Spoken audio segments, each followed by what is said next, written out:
A day in my life as a dialysis patient. Panibagong araw, panibagong ganap na naman sa buhay natin. Tara, samahan niyo pala ako. Sobrang aga pa pala nito nang nakaalis ako ng bahay. At eto, mga ilang minuto lang pala ako naghintay bago ako nakasakay. Ayun, bago ako dumiretso sa ospital, ay dumaan muna ako sa Jollibee.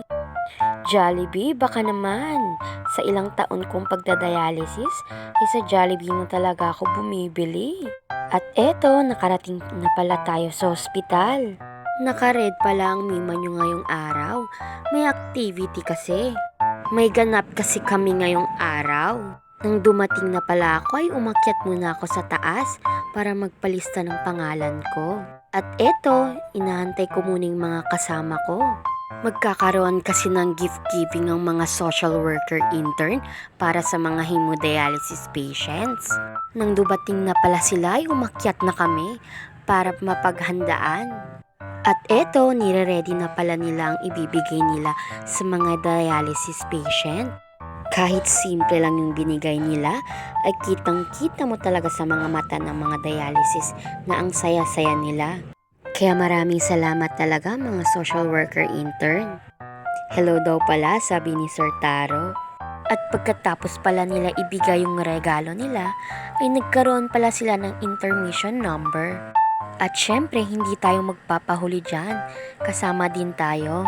Sobrang saya ko lang nung araw na ito. After pala namin sumayaw, syempre nagkantahan din tayo. Simpleng bagay lang naman yung ginawa nila, pero napasaya nila kami. Kaya maraming salamat mga social worker intern. At ayun, nagbibigay na din pala sila ng mga pagkain sa mga pasyente.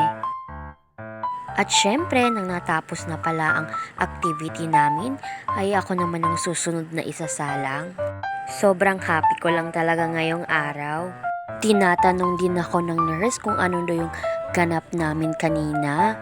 Si Nurse Mads pala ang tutusok sa akin ngayong araw. Hello pala sa'yo, Mother. Merry Christmas, Mother.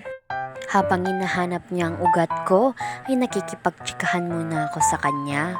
Nang matapos niya na pala akong tusukan, eto, nagdadialysis na pala ako. Eto, sa 4 na oras na pagdadialysis ko, naging okay naman. Nang matapos na pala ako magdialysis, ay tinurukan ako ng Epotin. Ang Epotin pala ay pampataas ng hemoglobin. Naging okay naman yung pagdadialysis ko ngayong araw. Salamat pala sa nurse na humawak sa akin. Ganyan talaga kasi ang buhay. Minsan okay, minsan hindi. Pero kahit man ganun, ay nagpapasalamat ako dahil nakakadialysis ako. Sa lahat ng oras, dapat matapang ka. Lalong-lalo na pagtusukan na ang pinag-uusapan. Pagkatapos kong magdialysis ay nag-rest muna ako saglit. Mahirap na kasi, baka mahilo ako habang naglalakad.